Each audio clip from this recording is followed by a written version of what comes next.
Hello, homesteaders and preppers or prepsteaders. Today we're going to go over the bunker. Homestead bunkers, why you need a bunker, or maybe you don't. One of the reasons to have a bunker. And yeah, we'll go and get into that right now. Okay, just off the bat, this is not really a bunker. It is, we bought it for tornado shelter. And I gotta warn you on this one. There's a bit of an echo, so you might hear this echo though. So, why did we get this? Our barn dominium is on a slab and we have no basement. So we wanted a shelter for tornadoes and also, quite frankly too, forest fire. I mean, it's pretty rare in our area, but we are in the middle of a forest on top of a mountain and surrounded by trees everywhere. So this is a fire-resistant, fireproof structure, and you know, it could help in a tornado or a fire. But let's get into it right now. So I'm going to show you the whole building it from the ground up, and I will be loose on the pricing because I went to the company's Facebook page and their prices are on there. So I'll just kind of give a ballpark because I don't know if they've gone up, down, whatever. I don't want to, say I paid this price and then, they're a different price. So I'll give a ballpark though. But I would say this is affordable though, compared to if anybody's shopped around for the size. You cannot beat this, so I will say that. So let's get into the construction of it. So the first thing we had to do was decide if we were going to do into a hill or not into a hill and dig into the ground. We dug in a little bit into a hill, but we didn't go fully underground. We're going to add more dirt later. Reason for that is one day we're going to get old, and I'll walk out here right now. I walked straight out. You can see it behind me. It's a flat walkway into there with the breezeway. So this way, when we get older, we can just walk in. It's actually wide enough for a wheelchair to go through into here too. God willing, that not needed, but it's nice to know that it is there. They came in, excavated, dug a nice flat area, put the pad down first because you needed a heavy reinforced pad for the weight of this thing. And then came back, put the rebar, everything like that, because this is, the walls are 6-inch with fiber cement and rebar. And then the roof is 8-inch with rebar and fiber cement. So it's good quality. I mean, it's a pretty robust structure. But let's go into a little bit more. And then the door is heavy metal. There are some shortcomings.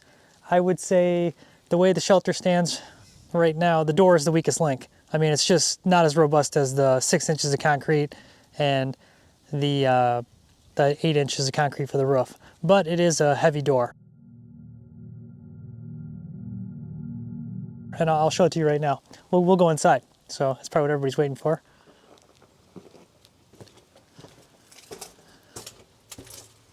There's a little bit of an echo. Okay, and this is the inside. So you can see how this was framed up.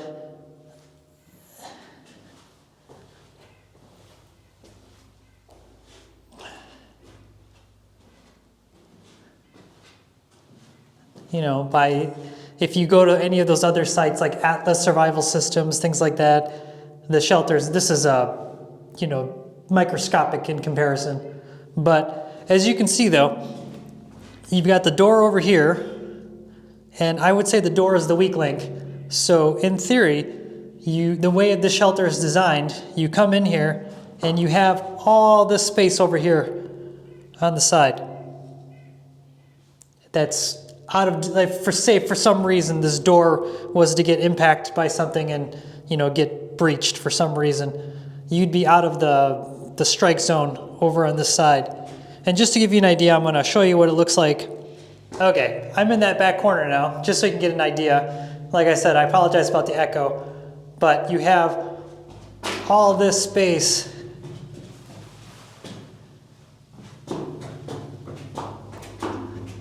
And then, a lot of space in here. I've got it's almost like a dance floor in here. It's that big. But as you can see though, you could fit your family in here easily. We could fit a good amount of people in here, which is the main thing. The other thing, we wanted to be able to store, some water in here, some food, a cot, a weather radio, and that's pretty much it. Just some basic essentials that are always in here. I'm gonna go back out. This echo is probably gonna drive you viewers away. Okay, let's get out of here. Maybe it won't echo as, okay. So with the door opened, it doesn't echo as bad. Still echoes a little bit, but we wanted to just keep some essentials for storms. A weather radio, a little bit of food, a little bit of water, a portable toilet, a folding toilet. I do have an episode on that one, so it was for overlanding, but it'll work up great. It's got a pop-up tent that will fit in here, a little bucket toilet, and like little kitty litter bags. Heaven forbid we don't need to use it, but better to have it, not need it, than need it, not have it. And then I do have hidden in here, so I gotta find it though, but I've got a port in here low down in the ground. I gotta run conduit through it to run electricity into here. So in theory, our house is on solar. We have backup battery. If I wire to the house, it's technically, we should have power even unless all the structures are destroyed completely, then obviously we're gonna lose power. But hopefully that doesn't happen. And then we'll keep some battery flashlights and things like that in here. But we did think about, because we thought about using this also as a root cellar. I've had a temperature thermometer in here for a few weeks now, monitoring the temperature. And it's averaging about 40 degrees in here, even in this cold weather. So as you can see behind me, this is where the door is. The breezeway comes out about 3 feet over to here. I could put another door here that's insulated, and then also insulate the interior door. That way, when I open up the one door, I can close it, go in there, and open up the next door and go in there. And that way on hot days and really cold days, that air is not getting in there. That's traditionally how root cellars are done. The only negative with that, as you can see, this door is an in-swing door. It's designed that way, so say right where I'm standing, a tree falls into here, we can still open that door up. And then this cement thing here on the side, each side, kind of protects your doorway. You can also pile dirt up to the sides of it, but it also protects the doorway. And worst case, if something falls on top of here, a car, a truck, a tree, a tractor, you can crawl underneath the front opening there, right down there, and get out of here. I'll show you one other thing. We got to go back inside of here though. I forgot to show you. Let the camera adjust. Right above me, there is air vents, so you can see them. I've got 2 of them in here. So they have a little doohickey in the top, and I do need to modify them because if we are going to do a root cellar in here, one of them needs to go from the top there, have an extension pipe all the way to the bottom. So you have that low to high venting. So you have I think it's the intake is at the bottom, and then the air coming back in will come in through the top. And then you put a fan on one of them, like a whirlybird or something on the outside. And, but if you wanted to, these intakes, you could do filtration. You could, if you wanted to make one of these into a legit bunker, you could. And I'll tell you what you need to do for that. And my guess is the builder, the company, you could talk to them ahead of time, and they could do whatever you want to do. He was telling me that they can, they're pretty customizable. We weren't that picky on what we wanted. We just wanted a tornado shelter / fire bunker, but the vents are important because you need ventilation in here. And I probably will devise, we do have emergency air hoods. They're, in case of a fire, you put them on and they've got a small amount of air in them.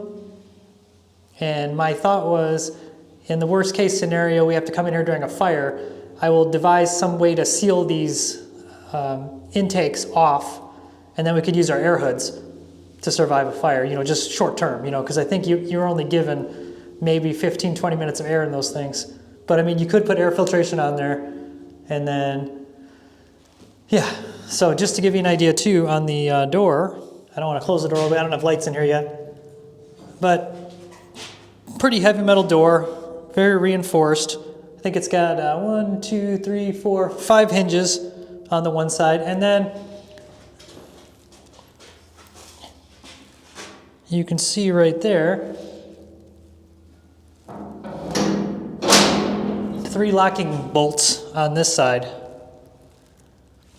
I thought about reinforcing it and putting a manual bolt on the bottom down there, and then another manual bolt up there, just to give it some extra, you know, in case of a tornado. But it's fairly thick gauge steel, you could see. I mean, it's pretty thick. And the other thing I was gonna do, just because we get some condensation in here in the cold, is reinforce, put some insulation in here, and then weld on another back plate of metal, just to make it a little bit thicker. Or I've also found some Kevlar panels, hard panels that were like bullet resistant, which will also stop tornado projectiles. So that's another option. But I mean, this door is pretty robust. I'm just used to more robust, I guess you could say, from in conjunction. And when I say it's not as secure as the rest of the shelter, I mean 8 inches of concrete with rebar. You're gonna, even a couple inch thick plate door is not gonna be this is the weak link. But I'm not saying it's weak. It's just out of the whole structure as a whole, it is the weaker link. But I'll show you a couple things that need to be addressed.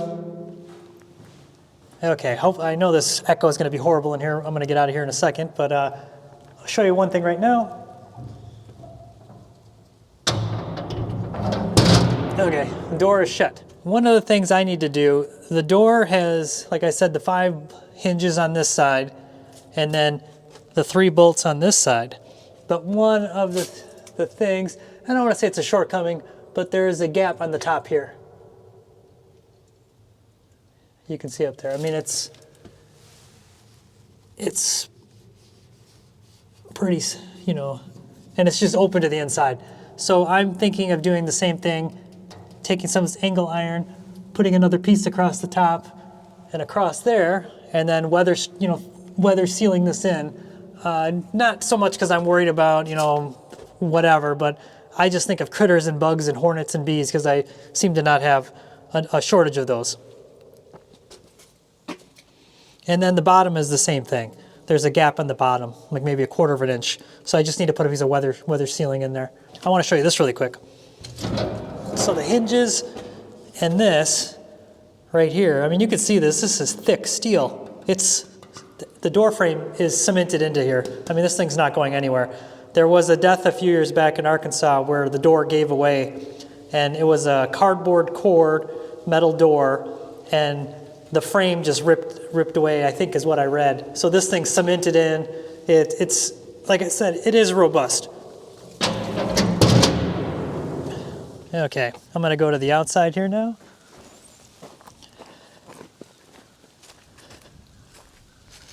So there you can see the other side of it. It's not buried all the way. We need to get some more dirt and put around it. And that's gonna be, we're thinking of doing some like landscaping around it too, maybe some timbers, and then my wife can plant some things in there. But I'll do a quick walk around just to show you. Okay, there you can see the breezeway. And then there is the shelter. And then you can see the vents on top, the 2 vents. We've got some straw up there and just insulating it for right now with some plastic wrap. But yeah, it's not, you know, it's interior size is 10 by 10. So it's a pretty good size for a storm shelter. But yeah, we're gonna need a bit more dirt. And then just so you can see, I'm standing right at the edge of the house. And I'll show you how tall it is, just to give you a better idea.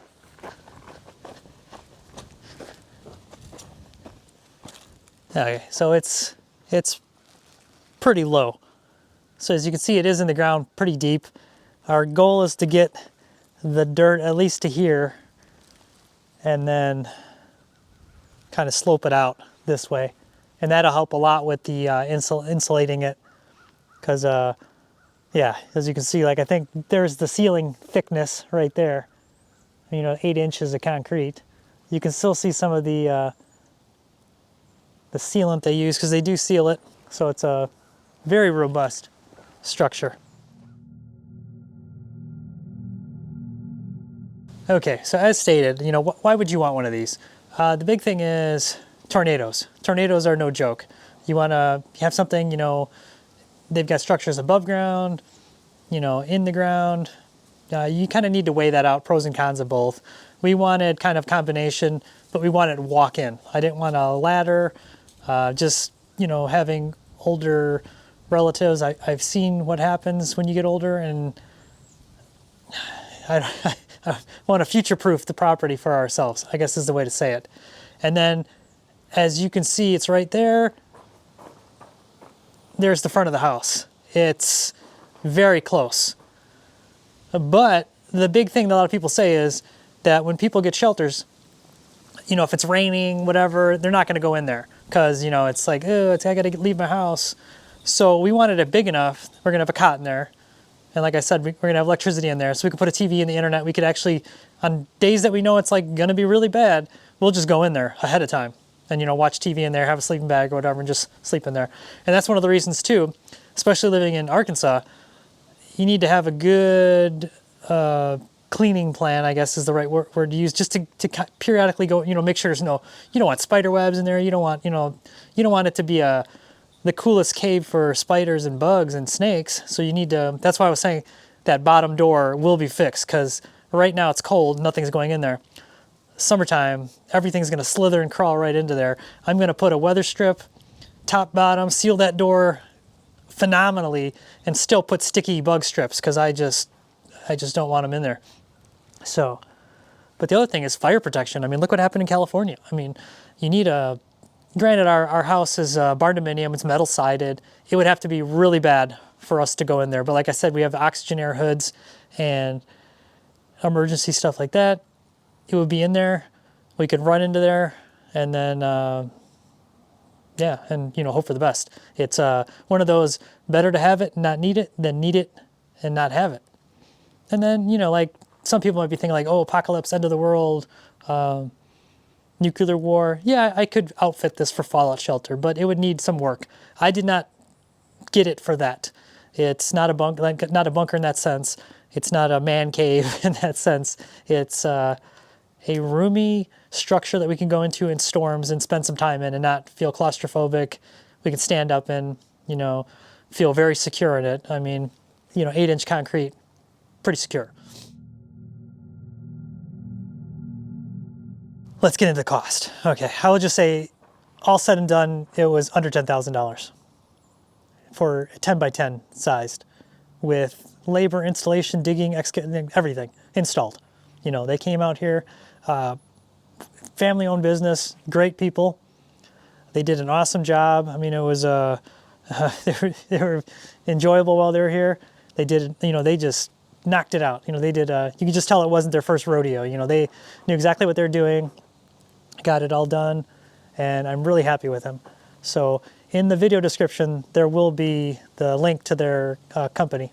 So if anybody in Arkansas, and they travel, and they do a really good job. And from the time I went to go view a few, because I had been shopping for shelters for a while, and I saw theirs and I really liked them, but I wanted to physically see it. And from when I physically saw one, I think they got me in within a week later to start building it, which was really cool. Okay, as stated, they came out here very quickly to do the job, and I actually left some of their equipment here because they had a job. They're really busy and in demand, so keep that in mind if you're thinking about getting one of these built. They had a job that was further north from where they lived, and instead of them driving all the way back south with all their equipment, driving all the way back up here and making multiple trips to bring 2 trailers, because they have a lot of equipment when they come here. They got a track hoe, they got forms, materials, this, that, it's a big production. So keep that in mind. If you were going to make one of these into a bunker, like a legit bunker, I don't know if I specified this already, you would need air filtration and a better door. And that would probably be the main thing, really just it. Air filtration is probably $5,000, $6,000 for a good Swiss air unit, maybe more. And then a vault door. I've been pricing doors, just to give you an idea. I told you what I paid for this. So a vault door, roughly, of good quality. A lot of vault doors look fancy with big chrome bolts and all that, but if you look at how they're built, believe it or not, the door that comes with this is much stronger than most gun safes. Most gun safes on the industry are like 12 gauge steel, really thin. But to get a good like 1/4-inch plate door, size to fit, in swing, you're looking at almost the cost of this shelter. So maybe another, at the low end, $5,000 maybe. At the high end, $10,000 easily. Most of the companies I spoke to get, somewhat custom size, slide in, plus bolted in and all that, they were just giving me quotes of around $5,000 starting. And then once you add in swing, different size, openings, things like that, the prices just go up and up and up. And I did mention this company also offers bigger sizes. So like the 10 by 16, I would probably go with something like that for a bunker. Because this, you're gonna, depending on how many people you have, it's gonna, if you try to make like a doomsday bunker, you're gonna fill this thing up quickly. We wanted to have lots of space. That's why this thing is the size it is. Like I said, we're gonna have a folding cot, probably 2, and then I haven't found a double cot yet. And then, just like I said, our portable toilet, little privacy curtain, and some food and water, and when I'm talking food and water, some snacks, some bottled water, just stuff to weather the storm, because most of the time it's just going to be, a night spent in there, and that's it. But we want it to be comfortable. So, and like I said, we're going to run electricity. My only plans, I'll walk through really quick right now, kind of just show you. My only plans are in the run electricity, like I said. I'm not sure if I'm going to do like an EcoFlow battery and keep it in here and plug it in and keep it charged up. And then that way, in case the house gets leveled, we still have some power in here and electricity. Because an EcoFlow Delta battery pack would give us, a couple days of electricity. And if I keep it plugged in, it'll always be charged. And then keep a spare set of solar panels in here. If worst case scenario, the house is gone, we can pull that out. We still have electricity and kind of a little bit of normalness, That would be the goal. And then lights. So I'm not sure, like I said, if I'm going to use the EcoFlow, I could plug directly into that. If I'm going to do some conduit and get fancy, or just put some, party lights or something, just to get it a little bit more comfortable in here. But I do plan on putting lights. That's the big thing. And then, like I said, sealing the door better, so I don't get the stuff coming in the door. Because I did just get this. I'll show you this right now. Okay, if you look down at the bottom here, a lot of leaves are blowing, and if you look at the door, some of them are getting underneath the door. So I had to sweep out the leaves that are in there. I don't know if you can also see in the little bottom corner, it's a Govee thermometer. But it does work when I come in here. It'll sync to my phone, and it'll give me all the data that it's collected for like a week. So hopefully this was helpful. But like I said, if you have any questions, leave some comments. I could, like I said, Atlas Survival Shelters, I love going to their site and looking at their videos. The owner there is very informative. He likes to share information and educate. And this is no Atlas shelter. I mean, this is built for tornadoes. It's specific purpose. He specializes in stuff built to survive nuclear wars. Like I said, a lot of his shelters are like $600,000, $800,000, $1 million,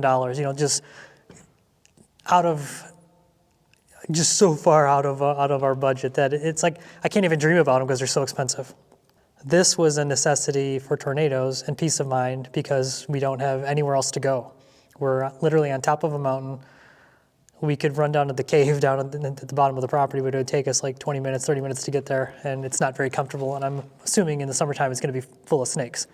Hopefully this was helpful. Like I said, till next time, and I may do some other videos with this when I add the lights into here just to show you what you should have stocked in a tornado shelter. Once again, thanks everybody for watching. And like I said, if you have questions and you're looking to build one of these, please reach out and get in touch with me, or look in the video description and I will put the company who built this, their information, and they're in Arkansas, and they can help you out. They're great people and they can answer all your questions, and they can, kind of, if you envision it and dream it, they can build it for you. And they do make bigger ones. And if you have unlimited budget, you want to send some of it my way, just kidding. But if you have unlimited budget or a much bigger budget, go check out Atlas Survival Systems. I mean, their shelters, their stuff is just phenomenal. I mean, it's pretty cool stuff. Hopefully this is helpful, and thanks again for watching. Like I said, it goes a long way. And like and subscribe. I hate saying that, I really do.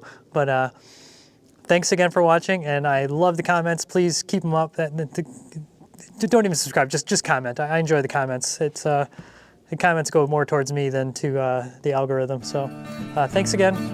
Until next time.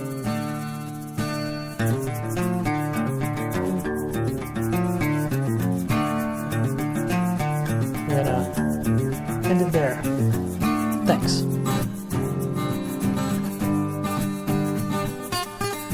Like and subscribe. I gotta support this shirt because it was a gift. I love it.